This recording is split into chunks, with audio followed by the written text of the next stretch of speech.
Hi, this is Mark Lewis with Newberger and Company, here to deliver this week's training tip for Training Tip Tuesday.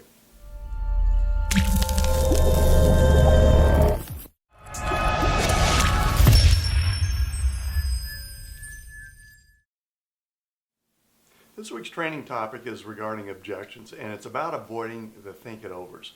And it's important to understand that emotions that are related to the objections and setting expectations up front before the presentation can avoid a lot of these objections. So think of a time when you've had an ideal prospect and it was a really big deal to you, and you put together a killer presentation and it had solved pain and it was within budget, but the prospect came back with, "I need to think it over," and they stuck with it. You're going to react to it. And if you could go back in these situations and replay the way you react in these, what do you think you would typically see? Likely you'll see defensive actions toward the solutions and justifying them. And in these situations, salespeople are typically doing most of the talking and often showing emotions that are centered around frustrations. And remember, when salespeople show defensive emotions, the client and the prospect, they're feeling some pressure. So the lesson to be learned here is that the objections are really opinions, and they're opinions the prospect is trying to hammer through to make a decision.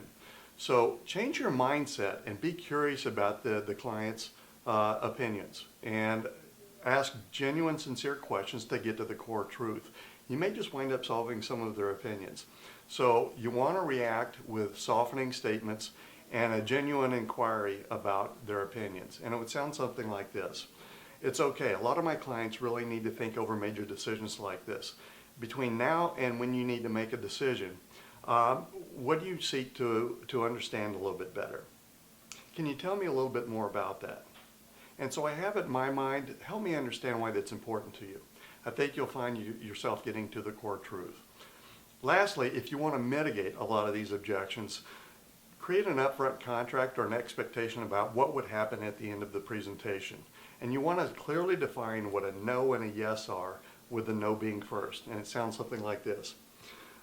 Typically at the end of this presentation, you'll take a look at the solutions, and if you don't feel that these meet your expectations, I want you to feel really safe in telling me no. Is everybody good with that? Good. On the other hand, if at the end of the presentation everybody's feeling great and you're ready to move forward, typically at the end of that we put something in writing and we start working together. Or then you would create what the clear next steps are, and you'll get a clear yes or no answer at the end of it with no ambiguity. Listen, thanks for watching the video. If you have any questions, please reach out to me or any of the team at Newberger & Company, and have a great week.